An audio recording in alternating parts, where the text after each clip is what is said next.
I'm Jane Means, gift wrapping expert for WHSmith, and there's nothing I love more than being given a whole array of materials to work with. I'm using some remnants of paper, a pen, double-sided tape, some sequin trim, curling wrap, burlap ribbon and a jingle bell, as well as the gift that I've wrapped already. So the first thing I'm going to do is use some of the remnant paper. I'm using a pen so I can actually roll around the pen. So my double-sided tape I'm going to add down the long end of the remnant.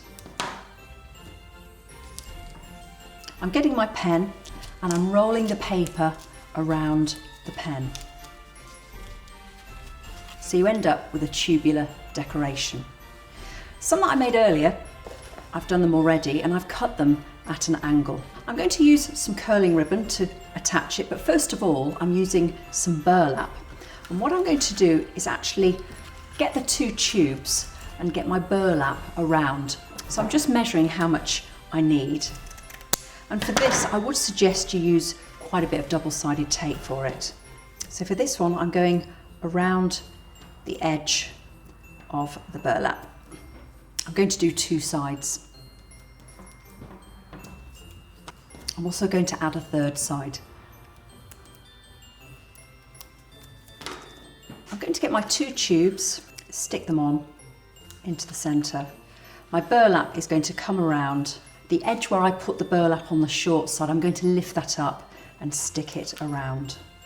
The next thing I'm going to do is get my burlap and actually go around the gift. I'm going to measure how much burlap I need so I don't get any wastage. And I want just enough to go around the box with a tiny bit extra. Get your double-sided tape and go all the way down the centre. It's a good idea to lower the box onto the burlap so you get it absolutely central and bring the burlap around. I now need to secure on my little scrolls, and also I want to use the sequin trim and the bell.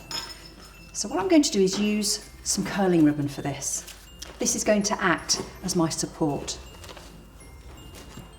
I'm going to just tie it into a knot in the centre to secure it. I'm then going to lay my sequin trim on top.